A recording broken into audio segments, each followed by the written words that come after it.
Herbert is a digital apparel developer. I think that's how your title is, right? So you started Yep. out in fashion design, and then you've sort of made your way, or how should I say, you transitioned into really being a digital guy, and Yep. currently you are a developer, digital fashion developer at Levi's. Yeah. No, you're absolutely correct. Yeah. So my background is fashion design. Went to university, got my degree for a number of years, kind of worked my way up, starting from cutting the sew to just general product development. And as Krishnan just expressed, now I do digital product development with the introduction of AI tools, knowing 3D, advanced in Photoshop, those type of things. But yeah, I'm 100% digital. I don't touch a sewing machine or any fabrics. So I think that's the cool part, but I still have that attribute and that talent of creating clothing. Hmm. And so I think that's a great starting point, right, Herbert? How did that transition happen? Because I think as you made your way, and you've been at Levi's now for a good period of time, maybe a decade, yes. When you came in, did you really come in as a digital fashion developer? I suspect not, right? Maybe that transitioned over a period of time to where you are, right? Can you Yeah. talk about a little bit of that transition from really touching and feeling the cloth to where you are now, and how that works? I'd be very curious to understand Yeah, that I have a journey. yeah, it's a unique journey, and I haven't told this story in a while. But yeah, you're absolutely right. It's been 10 years. My 10-year anniversary was last year in November with Levi's, and actually, how I got exposed is after finishing university, I didn't necessarily have a plan. I just know I wanted to get into the industry. So immediately, I went to New York. I was in New York almost a year, but not fully a year, maybe 8 months. But things didn't work out. I couldn't find a job. I had several interviews. Yeah, and I was going broke, so I came back to Chicago, and that's where I'm from. I'm not sure if I expressed that earlier. But yeah, born and raised in Chicago. And at that time, Chicago didn't necessarily have a fashion design market. There was fashion companies, but it was more like merchandise and retail Hmm. centered. So coming back to Chicago, I got a job with Macy's. So I was working retail for a number of years, but I know ultimately this is not what I wanted to do in the course I wanted to take. I wanted to be more hands-on, and again, wanted to be a designer. So I came to San Francisco not with the intent of staying here. I actually came with the intent of going to LA because that was the second biggest market for fashion. I had an uncle that lived here in San Francisco, so I stayed with him for 3 months until I found my own apartment. But at that time, this is when startups and tech, the tech boom, I think I was probably in the intel of that. And yeah, I was meeting so many young people here that had this entrepreneur spirit and these entrepreneur point of views, something I wasn't necessarily privy to coming from an in-state college university. Again, my whole goal was just to get a fashion job. So that what stood out to me in regards to San Francisco. So I wanted to make lights of that. So I was still working retail. And I guess to say my foot in the door was I was networking, trying to find fashion jobs. It was very limited here, but I was exposed to this social group, or it was a nonprofit or social organization. I forget the title. I want to say SF Made. I could be wrong. Again, this was several years ago, but Hmm. that was a network where I met some people that had the same endeavors, wanting to get into the fashion industry at a product development standpoint. And I met someone that introduced me to someone else, and then next thing you know, I'm a product assistant for this plus size company at the time called IGG. They were based out in 8th and Howard. They moved somewhere South Bay. I'm not sure if they're still in business because, again, we're talking a decade ago. Hmm. But yeah, after that point, that's when I got the real on experience of product development. So I got to see how clothes are made on the back end rather than selling clothing in retail. So from doing that, that was a contract job. I think from 3 to 6 months, I fulfilled the contract. But in that process, I got exposed to a lot of local developers here in San Francisco. So with the little money that I made, I met a guy in the process of the contract work where I was doing technical design for him. So then that's when I got the hands-on experience of actually making patterns for clients and understanding sample making and development and clothing. So I was a sample maker for this guy for several years. And then again, with the money that I saved up, I actually started my own brand, which was Herbert Victoria. Many people don't know this story because it was Ah, literally brick and yes. mortar. Right. Yeah, yeah. Because I still communicate with you on email, and I see the Herbert Victoria. Now I get it. I think that's got something to do with your brand. Yes. Yeah, yeah, yeah. And it all connects and correlates with that entrepreneur spirit that I felt when I first moved here. But unfortunately, it was more tech centered and tech driven. So at that time, I really didn't see how I can fit in with my talent in fashion, how I can be in that community per se. But anyways, it lasted for 3 years, so it was somewhat successful, but I was overworked. And again, it was more of a risk without a plan at the time that I started. It was I had all this information and these resources. How can I take the opportunity and using these resources without an adequate plan? And then that's when Levi's came into perspective.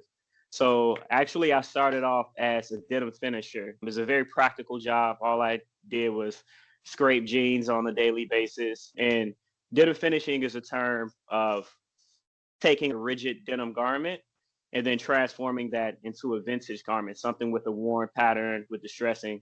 And at the time, it was very ugly work.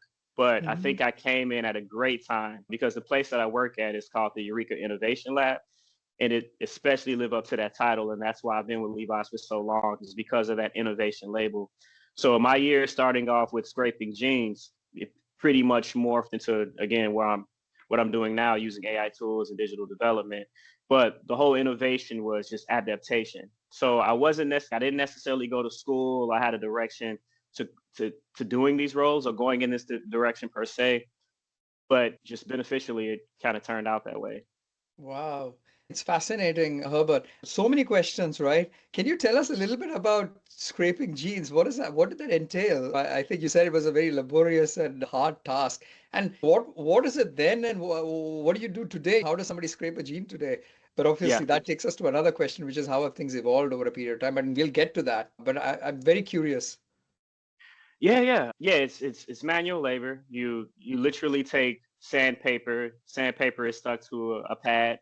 You have a pair of just rigid raw denim. You set it on a balloon, and then you inflate the balloon, and it basically that inflation just gives you just more sturdiness to scrape and get the contouring on the jean. I wish I had a picture, something to sample, but yeah, you scrape the gene, and then after that process, we use permanganate bleaching. And again, this is back then; we don't use that anymore. And something that I guess the general public don't know is Levi's is one of the companies that's very headstrong about sustainability. So we stopped a lot of that process because again, it's bad for the environment, bad for the water.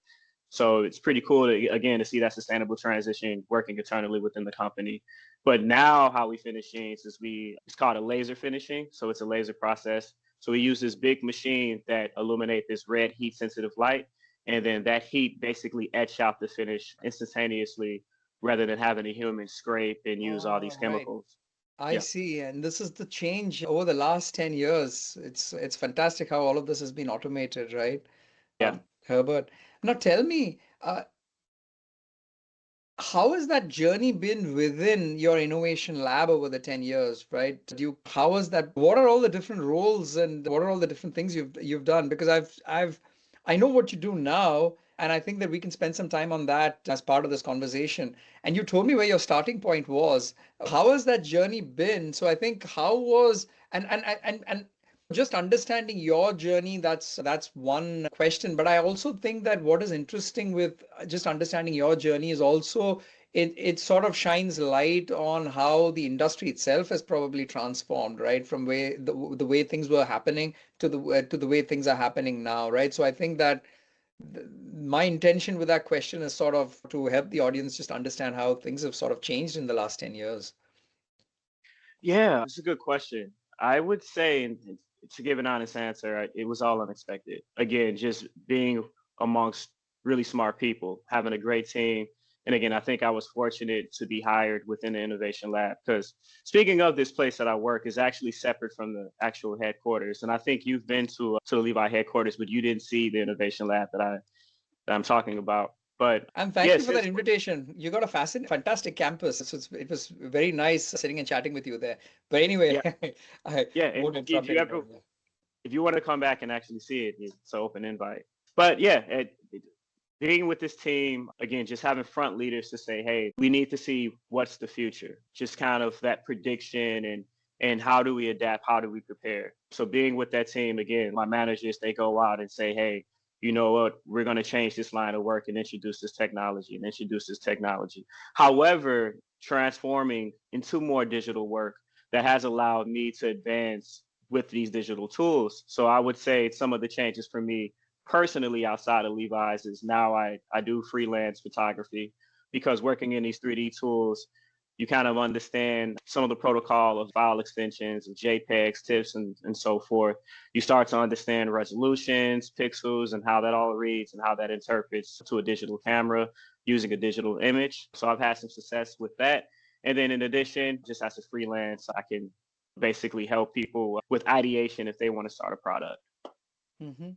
And this knowledge of all these digital tools, right? Did you acquire them on the job, and did you get support from the company to do this, or did you just go out there and pick it up yourself, Herbert? But because I suspect there are so many tools, and we'll get to that. Yeah, but Yeah, I think that was just a thought. I suspect you had to learn on the job because the industry is moving and you move along with it, right? So, yeah. Well, it was a little bit of both. I would say the company does offer resources for the training, whether if it's an online course, some type of certification. However, knowing what tools would be effective, that is to our own apparel. So we do have the freedom to take certain tools and experiment and see if there's a benefit for our workflow. oh, that's amazing. Yeah, in many ways it's the designers and the design team and the innovation team that is sort of pushing upwards on what are the right workflows and the right tools to use to get a certain job done on an objective met, right? That's Exactly. what I'm hearing, which is fantastic. Yeah. Now, Herbert, a couple of other questions that come to mind. So I remember you mentioning as part of the previous conversation that, or the last 5 minutes, that you had to learn a lot of this technical stuff on the job, right? Does that mean that coming out of fashion school, you weren't really, is that a gap in fashion schools back then that you sort of identify where they weren't really necessarily teaching you the technical stuff? Or what's your take on that in terms of just the syllabus and curriculum and what they armed you for and didn't? And do you Yeah, think that's no, changing? I am just wondering, and I think this is great for the student community to sort of understand, right? Because I think Akansha, you also probably have a few comments there because you work a lot with the fashion schools, and you're also Right. a graduate of a fashion school, so very recently. So this is an interesting conversation. yeah, again, you're asking great questions. Yeah, unfortunately, it's been years since I've been exposed to any university curriculum today, so I really don't know what they're teaching in fashion school. But I will say when I finished, we were a little bit behind. Unfortunately for me, my education, I never had the opportunity to learn CAD, and I think CAD was one of the earlier digital developments. CAD is closely associated to architecture, interior design. However, you can use CAD for technical design, technical specs, and fashion. So I never had that opportunity to learn. But I don't know. That's a really good question because I have to go back to my first exposure with Photoshop. And I cannot remember how I started using Photoshop, where it came from, but it wasn't with the company. This is back in the day where Photoshop, it wasn't cloud based. There was a lot of piracy that was involved. So you had a friend of a friend that had the program. So I know I was introduced at that time, but the reason why, unfortunately, I cannot remember. But I would say, as of today, just kind of speaking, just in at a corporate level in a modern setting, if you are a fashion student and you want to create clothing, I would say be mindful of cost. I think a mistake for beginning or developing designers is that they have these bright ideas, but can you afford it? Can you afford it to be made? When you, if your inspiration is for something that's separate, you want to have your own brand and product development, you have to understand autonomy, free flow. So basically, how can you get an idea, proof of concept to something that's very fast to a real product? You don't want something that's going to take you years to develop. You want it as quick as possible. So understanding the competitiveness behind that autonomy that you're seeking. And then of course, use these digital tools to your apparel. With AI, the introduction of AI, it can take an idea that may take you several days, several hours down to minutes, depending on how savvy your prompting is. But I would say at a corporate level, things are becoming more and more digital, and the headset is more of autonomy, automation, and something that's quick to the consumers. And yeah, and I think that would be it. And of course, just Yeah. networking.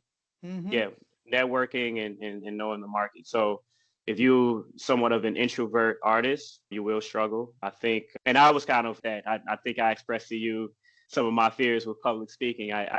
I criticized myself to say if I was to put myself out more, I would be more successful. But I think just being confident overall would get you far. And I think that's fundamental to any industry. And how do you see the students coming in now? I'm sure you're hiring a lot, and a lot of young talent come work for you, Herbert, at Levi's. How? So I think the other way of looking at how the curriculum today is at university is probably looking at what skills these young graduates have coming in. Do you have what any exposure to that? Anything you want to highlight there that you might have seen in terms of an improvement in the ability to handle digital tools and their knowledge of CAD and such, or lack of? Yeah. I've had a few people come to me and inquiring about fashion jobs and fashion positions, or just wanted to know how can I get into the industry. And I will say, and I want to be truthful, it's not really much of a market here, so it is a bit of a struggle. And I can say just with my tenure at Levi's, being there for 10 years, we do have a low turnover. A lot of people that get hired tend to stay with the job, which is a great thing, great for the company. So it is hard, I guess, just in that hiring process starting off, I would assume. But again, that's why I say networking is really important, because even though there may not be necessarily a market, a corporate market, I can't work with this fashion brand, or I can work with this fashion brand here. There are a lot of people, again, with that whole entrepreneur mindset, and they might be starting a project and starting a brand that you can be part of, and you can get experience that way. And that's actually how I started. Again, Mhm. I worked under this guy who was a consultant, being a technical designer. From our resources with that, again, I had started Herbert Victoria independently, and I didn't actually say how Levi's found me. So having Herbert Victoria at the time, I was relying on social media and the internet to present my work. I would do pop-up shows, trunk events, that way I would get public exposure, but most of my exposure was social media. And I was even posting ads of my product on LinkedIn. And funny enough, I didn't get hired like directly from Levi's, but someone on LinkedIn who was a recruiter in Levi's had saw my work, had been reading my feeds and say, "Hey, we think you would be great for this position." Called me in for an interview, and that's how it started. That's That's amazing. that's Yeah. amazing. Yeah. And now, Akanksha, I've been sort of totally monopolizing the conversation here. So No, no, not at all. feel free Not to at all. jump in with Yeah, questions. I mean, you bring up an interesting point, Christian, and also Herbert. I mean, being a recent graduate, I I sort of have a controversial opinion about universities. I think they're always behind, no matter what um, industry is moving forward with. I think universities always fall behind for some reason. Hmm. When, the industry was adopting a lot of CAD and digital workflows and 3D design, they were sort of skeptical to introduce those into the curriculum because of the cost, as you mentioned, Herbert. Um but eventually they did, and they gave access to students. But I also feel like once they're out of the universities, they're too expensive for them to continue learning that skill. Hmm. So it sort of becomes half acquired skill, if I may say. And now the industry is sort of adopting AI and automation workflows, and the universities are still behind because they're still skeptical to introduce Yeah. these things to the curriculum. So um, I don't know when these two can go in parallel, the industries and the universities. Hopefully that Yeah. might happen soon, but I don't think currently that's happening. Yeah. I can agree. And I think this is a tough one because there are a lot of nuances, especially for any creative field. Not even speaking of fashion, but just creatively, I think a lot of this is really talent based. And at the end, someone that just have a brilliant creative mind, whether they went the traditional route of university or they learn on their own. Again, that's why I say networking and exposure is probably going to be your best of value in any creative field. Because again, you feel that you have the talent, you have to present that talent. And if it's not good enough, you have to be open to taking that critique. And then with taking that critique, you have to have enough determination to say, hey, okay, this looks bad. Let me try and try and try again until you get that opportunity. And I know this sounds cliche, but I would say in my experience, that's just kind of how it's been. I mean, because we all different, we all come from different backgrounds. So like what may work for you wouldn't work for me, and vice versa. Um, so yeah, like I think exposure would be your biggest value. Right, of course. Would you say for fresh graduates, do you think how important is having the knowledge of digital workflows important, especially in the fashion industry? Do you think they should get out of the university knowing fully about that, given how the industry is these days? Yeah. Yes, and the reason why is because that was my advantage stepping into Levi's, and I do actually remember that being a question in an interview. Like, do I know anything about denim finishing? Do I know anything about the process of how clothing or denim is made? And because I had that early exposure dealing with factories, I was able to answer that question confidently. And again, like I will say that starting off as a developing designer, if you're fresh out of college and you want to start your own brand, is going to be a complete different direction than working for a fashion company. Hmm. Um, I think having that education serves equal value, but again, your exposure and what you're going to learn and know doing something independently would be different than starting off entry level and building from there. Um, so I think part of that exposure and that networking is having a bit of grit as well. And what I mean by grit is just being open minded to learning whatever dynamic, whether if you want to work, for a company or if you want to do something that's independent. But I think fundamentally knowing the process of clothing would be most of value, because in my opinion, I think that's the most cumbersome. Anyone can sketch something that's amazing on a piece of paper, and even go to a fabric store, get some fabric, and create their own ensemble. But once that has to go to a production center or a vendor, and you have to communicate, okay, I want this made, and give me 1,000 units. It's a world of trouble. It's a totally Yeah, so the different scaling is process. where Yeah, the problem is. Really, manufacturing is where things really break down, right? And that's where you really need to have the know-how, right, Herbert? So it almost seems like if you're going to work with some of the larger brands, you have to work your way up there, where you sort of build the skill sets, understand the whole yeah, sort of end-to-end workflow, and then you're in a position to sort of uh, you know be attractive to them as a talent, if I yeah, understand that correctly. Yeah. yeah. Actually, I thought about this like years ago, but something that I never got the opportunity in the fashion design course that I've taken. Taking field trips to actual factories.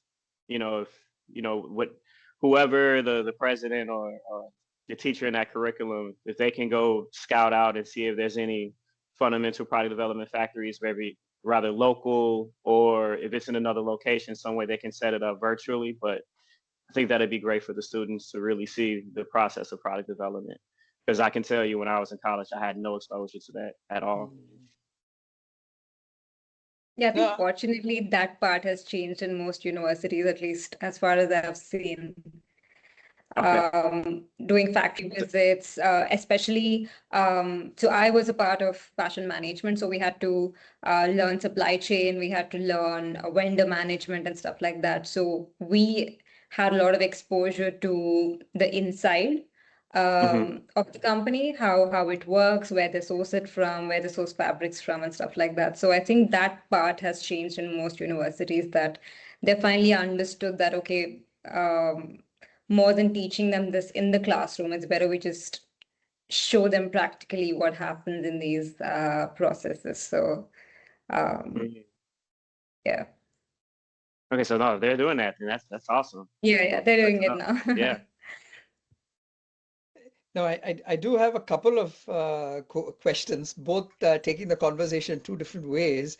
But I'm going to ask one, and then we can always come back and go the other way at some point as well. Herbert, you made a very interesting point, right? I think what you said is that today, at least to conceptualize, you got AI, right? And so people can easily sort of, come up with a sketch or an idea and really visualize that and conceptualize that. But then you also made an interesting point that they should know how.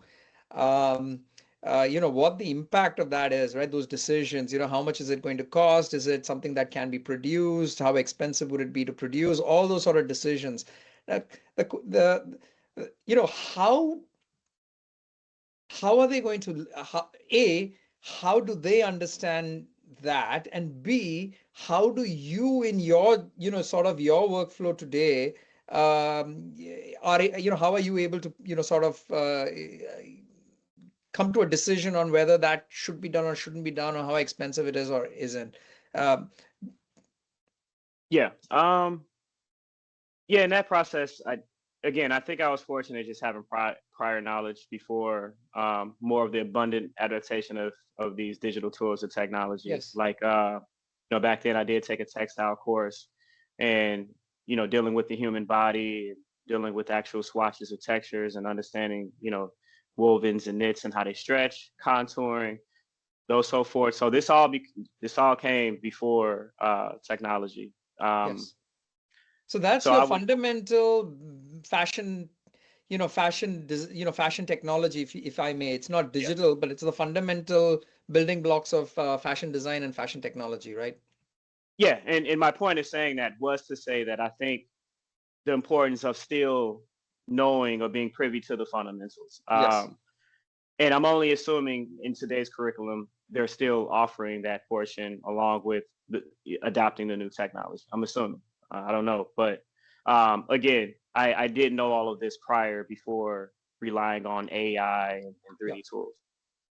The other question I had was around Herbert Victoria now, Tell me about Mhm. that journey, Herbert, about that, what did you set out to do, and what was that journey like, and some of the challenges? And I suspect if you look back, um, what were the learnings there, and what would have helped you sort of, yeah, what were really the challenges, I think? Yeah, yeah. No, Tell as me about the I journey. Yeah. yeah, as I said earlier, it was the risk with no plan. So I mean, I was a different person back then. I was younger. I would probably even say I was quite immature, but I still had a vision, and I felt that I had a talent. And Herbert Victoria at the time was the tagline was connecting culture and fashion. Mm-hmm. So early on, I just had this interest in dynamics of different cultures, and I read this book. It was called I'm forgetting the title, but it was something about the culture or how the fashion business had evolved in parts of West Africa. So there was secondhand fashion to kind of turned into more of commercial fashion, where back then a lot of American, like, lack of a better word, garbage, but just landfill or land piles of clothing from America and Europe would be exported to certain dumping grounds in West Africa. And then the locals would take these clothing from the dumping grounds and set up like second hand shops. I'm sorry. So reselling basically first developed world trash and turning it into treasure, and then that actually transcend to booming to high fashion markets in West Africa today. And I read this book maybe 5 or 6 years ago. No, I'm sorry, maybe 11, 12 years Yeah. ago. And that was the early insight of the whole connecting culture and fashion dynamic. And then I traveled a little bit. First country was going to Thailand, and then that's when I was exposed to batik fabric. I remember going to this shop or whatnot. Um, they were selling like Indonesian hand dyed fabric that I thought were really cool. I actually bought some and brought it back to San Francisco with me. And so, yeah, that was the direction of building Herbert Victoria, connecting culture to fashion. So my first collection was infusing like, West African concepts to more of a modern template. So the idea was making clothes, celebrating a culture without necessarily exploiting it or appropriating it, modernizing it that it can appeal to everyone. But it goes back to what I was saying. I didn't understand like the cost factor in that. Um, so I took heavy risks, probably overspending to get this done. I was successful in the first and second collection, but again, by the time that third collection, I was bleeding out economically. I was going broke. So Levi's by chance kind of came right in time. I was going to drive myself out of business. Um, and again, I think the collection, or rather the idea, was received very, very well, but not having that plan and not understanding the cost factor of product development, that's where I Mm. went wrong. And I'm just wondering now, fast forward 10 years, do you think anything has changed uh, for you to be able to, if you would do the same thing today, right? Hmm. Has anything fundamentally changed that would have that would have enabled you to sort of address this cost factor better? Um, Yeah. Well, another thing I can say, just kind of pivoting back to what advice I can give like younger designers, just try to be practical starting off. So when I say this, just keep in mind to be practical, not to be really fancy or just over the top. But I would start off with a basic idea. But one of the things that I'm discovering, I'd even thought for myself, using AI and these digital tools, is that you can create a real life render, and a real life render with enough details that this could be directed to the vendor, and these renders is high visual enough for the vendor to understand. And I think that would expedite the process of not necessarily needing a sample. But the reason why I say you want to be practical, because again, you really have to understand the dynamic of drape, what fabric that you're using. So if it's something that's very basic, like for example, a tote bag, like there's not much contouring or drape that's involved. The tote bag is not as complex. So if you was to create a really, really nice render with that, send it to the vendor, I'm pretty confident that that could be immediately ready for product development and process. So you can just get a cost on which unit that you want done. And I think that expedites that process of creating a sample, then seeing what don't work, then revising the sample, the back and forth, to making sure that you get a good cost. And even if that's the factor for the sample, like let's say you're showing a digital render to the vendor and the render is saying like, hey, this might be expensive here, this may not work here. You can go back to that file and do whatever changes manipulation without having to develop a brand new sample. So that's just some of the benefits to me that I saw, Mhm. using these digital tools. And that definitely would be my approach if I was to go back to having Right. my own brand independently. So Herbert, going back 10 years, knowing all the digital tools, including the AI, the 3D, and everything else that you do. So if I understand correctly, if you were to go back 10 years with the knowledge of all of this, you might have been able to make this a success. The cost might have been able to be reduced significantly, and things may have turned out differently. Is that correct to say? Oh, absolutely. Absolutely. And I'm confident to say that. That's fascinating, right? So it means that we are in an era where the possibilities are much, the possibilities to start something on your own is way better. Would you agree then? Because Oh, the costs are absolutely. coming down, right? Yeah, yeah. I mean, even like, I mean, it's kind of a controversial concept now, but the use of using AI as avatars, human-like figures. But like, I even fathomed the idea, and I even might have shared this with you. I'm not sure, but like, you can create a whole collection and put it on a human life model in an image, using Hmm. AI. Um, and the idea is you can send these images to, whatever your core fan base is, or your like your network, just to get feedback and say like, hey, like, oh, I love this look. I would totally buy this if I had access to it. I think this is great. So this would be a good prerequisite of just analyzing the research that, okay, this is worth investing in. I have this idea, I have this collection, I'm getting really, really good feedback. Um, I'm getting, real life, not, I don't want to use the word data, but just Yes, real life absolutely. feedback from people directly to say like, hey, I think this looks great and I would Yes. totally buy it at this price. And I think taking that information and analyzing it to, to whatever plan that you have sort, then you can put that into development and you feel confident knowing that, okay, this is kind of worth the risk, or Mm. worth the financial risk. And now that brings me to another interesting point, Herbert. So fast, if somebody's out to build a label of their own, right, a fashion designer, I don't think it's enough to just know fashion design or have creative ideas. I think it is absolutely necessary to have that social presence and that social media presence and that network to be able to tap into it, Hmm. build that out maybe even before you actually build out your product, right? And then work concepts and kind of put out concepts and then get the feedback and then build out, right? So I Exactly. don't think they can be successful without that. It's a must. Yeah. Yeah, and the use of AI and these digital tools, it minimizes that legwork with creating these concepts. Because again, I would say back then, you would have to spend time creating an outfit, finding someone to volunteer, find a muse or whatever, whatever term, Yes. and Yes. someone that would actually go out there and promote it. And that was a big thing I remember back then, like just having a friend. Like, okay, I give a better example. Let's say Google is having a network event and it's open to the public, and you really want to expose your fashion to Google for whatever reason. But yeah, you would have a friend that would wear that dress, and then you have to find someone that can fit the dress and be a great representation, and then you would have that person come with you, and then that's how you would advertise. But I think with the digital tools and, like you said, social media kind of alleviates that process. Not to say that that's still not significant, but there are other ways of just adaptation to newer technologies. Is that you can create this dynamic visually with using AI and digital tools, and then present this to your audience.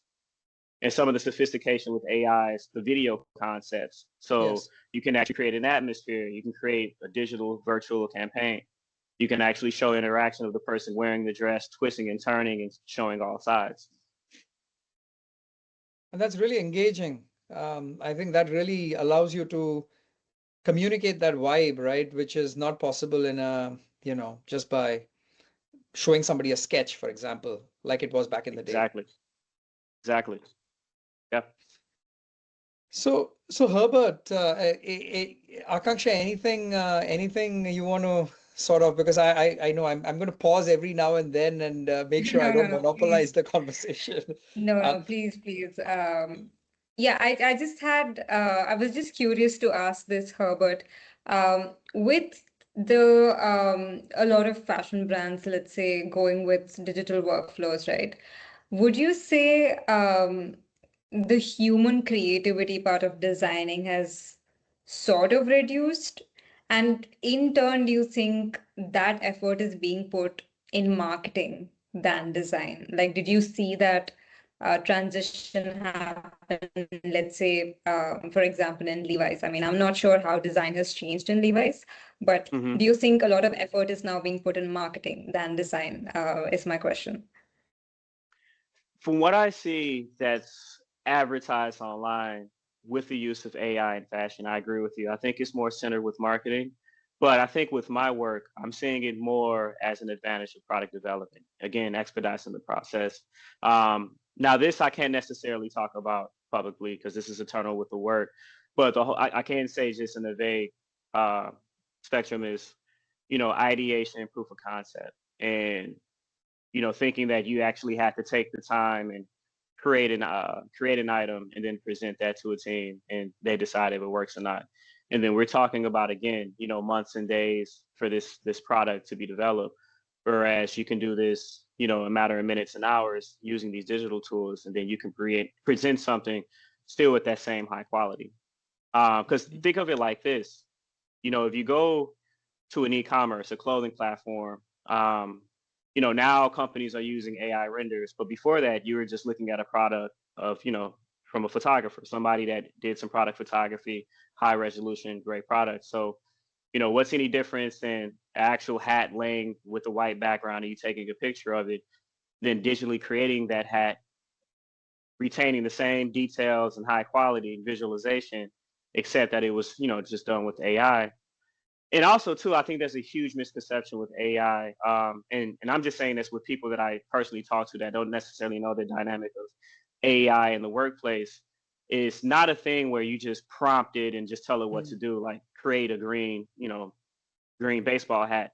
It can do that, but when you talk about more precision and conciseness to what you want to develop, it does become a skill set. So of course, the general argument is that is it going to replace jobs? Is it going to make new opportunities? I would argue, from my experience with using AI, is that it will create new opportunities. However, I will say, and it might be a little condescending to say this, but you do have to have a level of logic to understand AI. mm. So you can't come at it practically. It does require deep thinking if you want to have close to 100 percent results. And you have to have a lot of patience because it's not going to be right the first time. But again, if you want to pivot back, to clothing development traditionally, you have to think that's the same process. You're dealing with, a garment, you taking all this time to make it, and then you send it to the vendor and it's like, okay, it's going to cost this. Then you have to go backtrack, redevelop some things, change some things to make it affordable and scalable.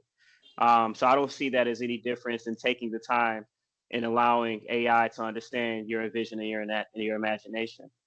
Um, but I think that is very new in the marketplace, especially fashion. So the critique is there, and I do think that it is being poorly represented, being more of a marketing aspect. But Mm-hmm. I guess it takes individuals like me to pretty much to convey that there are other case bases Yeah. and fundamental uses with AI.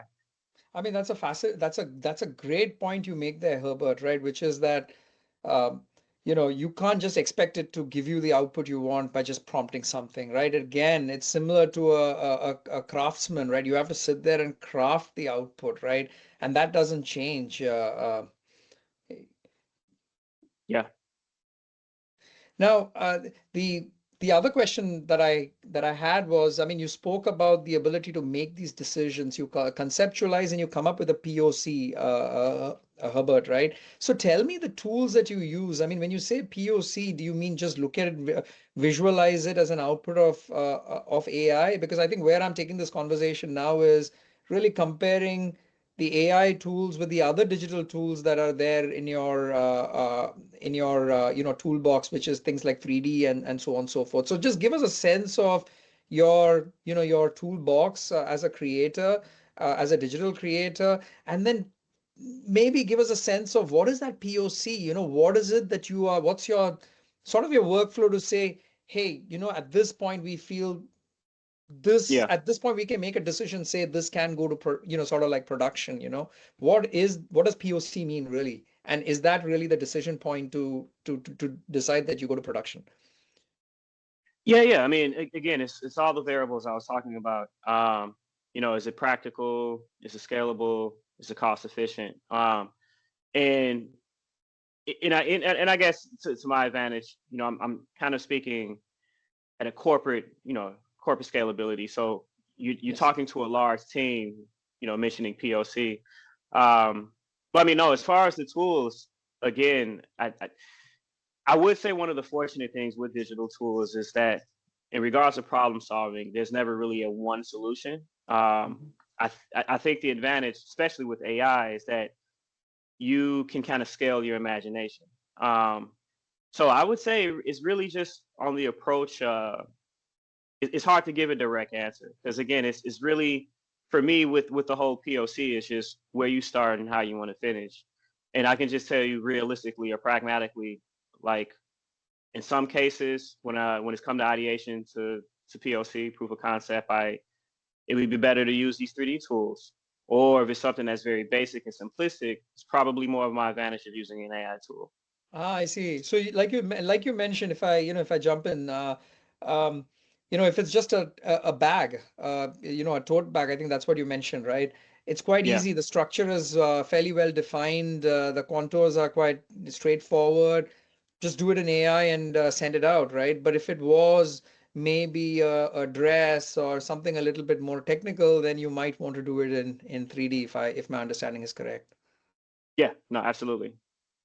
And also to include with that as well, like, building things with certain hardware, customizable hardware, something where AI may not have enough references to use. So it probably would be better to go the 3D route, or dealing with intellectual property. You Hmm. want to apply a graphic or you want to use a fabric that's kind of commercial and copywritten or trademark.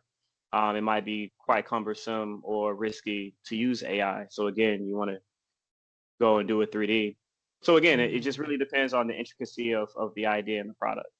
Oh, help me understand this fabric example you talked about and the IP implications of that, because I clearly wasn't, thinking about that.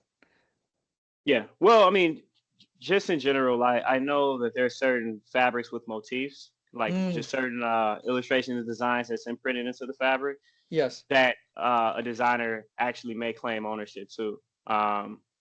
So, I guess if you just kind of scouting out, whatever textile that you would want to use and it has this print. Again, it may be trademarked under the company or it might be trademarked from a third party. And again, you want to take this fabric and apply it to a shirt or apply it to a pair of pants, and you use AI to develop that is technically stealing someone's artwork. Mm, Yeah, I don't right, really know the protocol of AI, IP, and intellectual property. right. Yeah, Because yeah, the I way, think that's some of the nuances with yes. AI, using There is AI a little bit creatively. of fear there, I think, overall, right, in terms of what is the IP infringement. So the fear really is that you don't want to be AI spits out something, you think it's totally fine, but it's not really because it's very like to like of something that somebody else has, patented or owns. I think that is Mhm. that is the fear, right? Uh, Yeah. is there really a fear of, let's say you've developed something in-house, right, a motif, and then you sort of feed it to AI to apply on your garment to visualize. Is there a fear that that motif is now going into the LLM and sort of, you know, it becomes part Yeah. of their greater intelligence? Is that also a fear you think? Does that exist or? Yeah, yeah. Yeah, I mean, I don't know. Again, I think this is going back to the many nuances. I think if the intent is something for commercial or you presenting this of value, you want to build some type of revenue, then yeah, you're going into a slippery slope. But then to be a little more practical, let's just say that you saw something and you can remember it. Like you might saw a Louis Vuitton dress. Again, I'm just saying a broad Mm, example. hmm. You saw a Louis Vuitton dress and you really like the monogram of that Louis Vuitton or whatever that design was on the fabric. And you had this photographic memory where you put this on a piece of paper and you made the sketch and you kind of did it to your own interpretation of this in your own design. And then you kind of present this sketch, or rather, you want to present this sketch with the possibility of have it being scaled. I mean, that kind of still fits in the same protocol of stealing someone else's work, rather if it's digital or if it's not. Um, so I don't know. Yeah, I just think, the whole idea that because it's AI, it kind of takes Yes. away the creativity. I think, your own thought is your own thought. Your own imagination is your own imagination, regardless of what tool that you use. I guess so I'm saying that as Yeah. an example to say, if you was to sketch this on a piece of paper, does that make it a less of a threat than using AI? You still interpreting someone else's work. Yes, absolutely. That's interesting. Herbert, to this whole process of concept to production, and we spoke about this in some detail. In your mind, you've got digital tools, and a lot of this is now being sped up by digital, right? But do you still see any sort of bottlenecks in that whole process today with the structure that exists and the in the workflows that exist with digital coming into to do many of these pieces? What continues to still bother you, in terms of that process? Where do you think is still the sort of the friction points in that process? Maybe one or many. Anything that you want to Mm, talk about? yeah, I think still I mean, pivoting back to the fundamentals. I think knowing the fabric, being able to feel it and texturize it, I think that's still important. So you still need some tangibility. You know, dealing with something in production. And again, it really just depends on what you want to scale. I would say anything that's that's involved any contour, Hmm. whether if it's something that you can hold or something that's against the body. So again, I think still needing that human like would still be a benefit. So if you have the time, you have the finance, I think even having a great idea and kind of going out there with the concept and getting feedback, it would be of benefit to create a sample just beforehand. Right. And this is a Yeah. sample before this is so once you've done your digital, right? I think to a Mhm. large extent, is it safe to say that once you've got your thing down on digital, you have and by digital I mean probably 3D, right? For a more complex garment, Herbert. Once you got that down, there still are instances where probably once the first sample comes back, you're going to have to make revisions on it because it isn't exactly what you might have imagined. Is that correct? Yeah. Well, yeah, yeah, sort of. I'm Sort of. I'm basically just saying that before anything is labeled for production, before Yes. you have that proof of concept, it Yes. would probably be a benefit to still have something tangible, to still have, Absolutely. So I think a what you're sample saying is developed. samples don't go away. You're still going to have to make a sample, right? But Yeah, what you're doing as part of this process is reducing the number of sample iterations that probably go to and fro between the vendor and yourself. So that sort of exactly, speeds that process up and reduces your cost. But you're going to have exactly, to fundamentally have one sample to feel confidence, right? That you can take this to production. exactly. Yeah. So like talking to your vendor, you can just have just one idea, get feedback, things work, don't work, make that revision, go back, further the revision until you have something that's agreeable. And I think at the point that you have something agreeable with the vendor, say, hey, before we put this in production, let's develop a sample with this. Hmm. Interesting. Yep. Yeah, I had So one question. So as designers, right, we do like to take some creative risks in the process, especially when you're an entrepreneur, having your own brand, right? Do you Hmm. think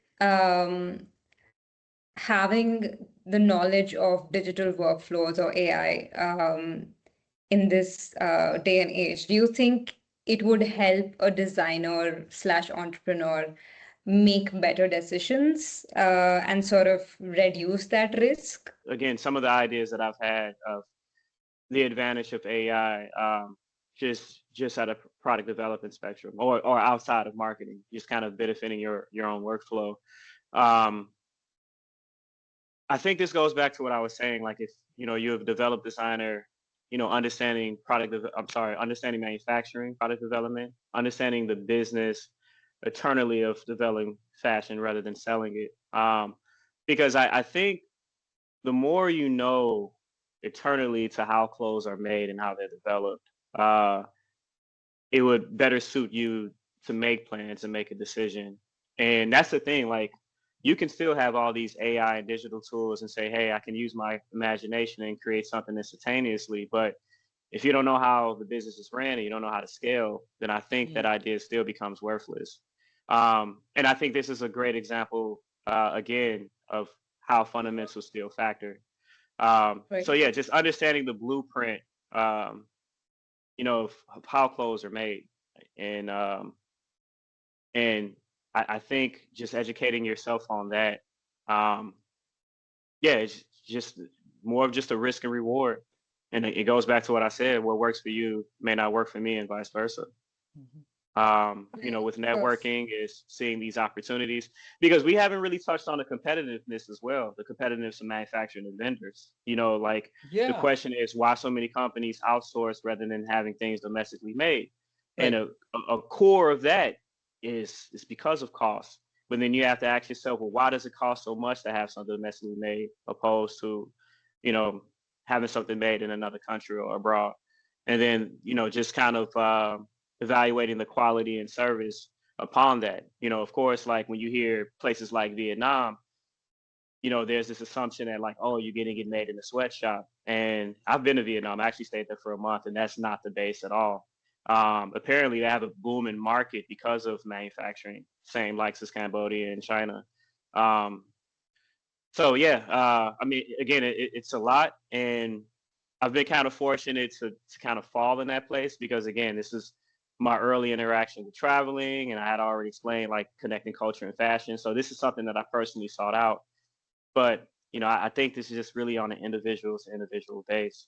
Um, but I think the takeaway of me saying that is, just really have a broad perspective and an open mind with using AI and starting a fashion brand or fashion company. Right. So Herbert, I how do hope you I, I see? hope I answered that question effectively. Sorry. Oh, yes, Okay. yes, of course, Okay. of course. Because I do think, for example, if a designer wants to make a risky collection, let's say something that's just wild to put out there. And I think using AI makes it a lot easier for them to understand if it even sells in the market, right? They don't even have Yeah. to sort of go through the whole process of production and then face that failure of it not selling out. With AI, they could already garner that interest on social media with whatever marketing that they can do, and then sort of understand if that's actually going to work out or no. So yeah, I think in that way it's really helping newer designers sort of explore ideas, Yeah. risky ideas. Yeah. Yep. But I mean, the fundamental of business as well is just taking the risk. You never know unless, you put yourself out there. That's So yeah, this is absolutely all right. kind of connecting and correlating to back what I'm saying, just Right. having that confidence. Yeah. Yes. Exposure. Mhm. So here is a sort of a futuristic question. Where do you think this is? Well, how we've seen this evolution last 10 years. You've spoken about it, Herbert, how you were sitting there with the, uh, what was it again? The saw paper? Was that right? Sandpaper, right? You were sitting there with the Hmm. sandpaper, Sandpaper. dusting it and creating the worn out effect on jeans to where it's at now, right? I mean, where Hmm. do you think the next 5 to 10 years are going, and how do what's the sort of the vision that you have? How would you like it to be 5, 10 years from now as a creator and a fashion designer? It's a very Pertaining to, broad question. It's just, yeah. it's a fun question, I think. Well, I was gonna ask, are you meaning pertaining to denim, the denim industry, or Any just In general, denim industry yeah, too. I mean, in general, I think it's a fairly broad and sort of open, open canvas here. yeah. No, I can. If you're speaking just very general or broad, I can give an Yes. easy answer. Yeah, I wouldn't even really label myself as a fashion designer anymore. I tell people I'm a visual artist. Um, yeah, and using these 3D and digital tools as a visual artist, and I know a plan for me, something that I'm personally starting. I had already expressed some of the freelance work, but ideally, if I can just be a one-stop shop for any visual development that an individual or a company may need. So anywhere from marketing, ads, graphic designs, um, ideas. It doesn't necessarily have to be fashion, but just product designs, anything that I can realistically scale and provide a render for. Hmm. I think that would be a good business asset. Now I'm adding a little bit to this from what I hear, right, Herbert, which is I almost feel like the progress is that everybody becomes purely visual artists, and maybe some of the physics and the contours and all the complexities we talked about starts getting handled by the technology.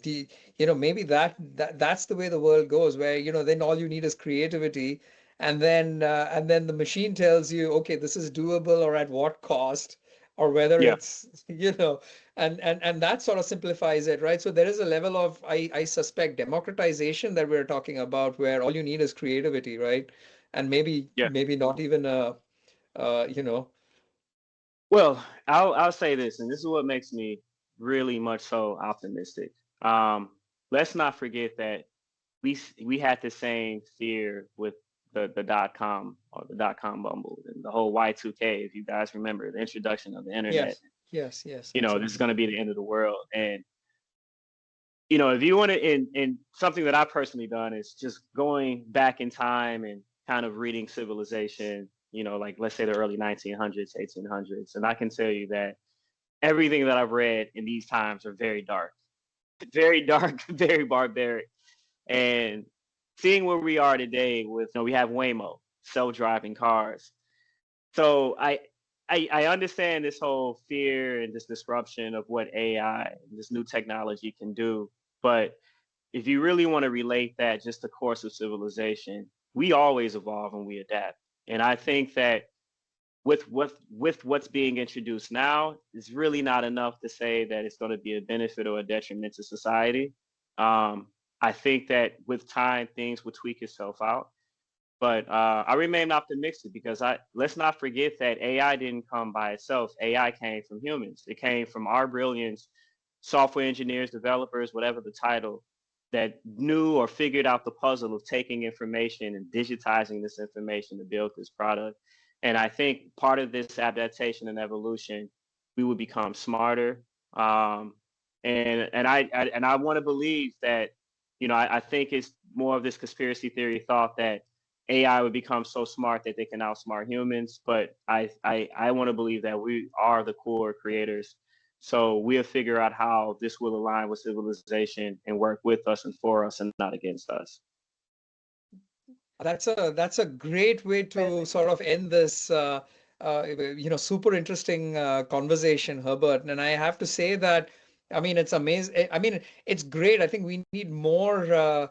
AI definitely needs more evangelists like yourself in the creative space, right, driving and pushing this forward because you're such an optimist. I think that's my takeaway, right? And I'm also Yeah. walking out of this with significant optimism. Of course. Yeah. Me. No, great. Thank you, Herbert. Yeah. Fantastic conversation. And I think what we can do is maybe, Akanksha will spend it'll take her a week or more to kind of cut this together and put this together. But we'll share it with you, and then we can, depending on if you have any inputs, and then we can decide to push it out. What do you say? No, everything sounds And great we to me. and we can do a few more of this if we haven't covered topics, if there are interesting topics we want to talk about. I mean, we've kept it fairly broad and general today, right, Herbert? And I think Yeah. but I think it was a great conversation, I feel. Yeah. Well, Excellent. with Mhm. me, with, Yeah, well, I I'm was sure just there's gonna a add. lot more to unpack for sure. Uh-huh. Cheers. Thank you. Have a nice weekend. We'll talk, Herbert. We'll talk soon. Yeah. Well, I was gonna say before you guys end, with me being optimistic, I'm always here to just manifest ideas and I think this is important just for a new audience, anyone that's curious and I'm glad that you asked the questions for early designers because I think this needs to be heard and needs to be seen. And I hope I gave a value, answering your questions. And Absolutely. again, you all asked tremendous questions and just thank you for having me. It was really nice talking to you, Herbert. Thank you. All right, much pleasure.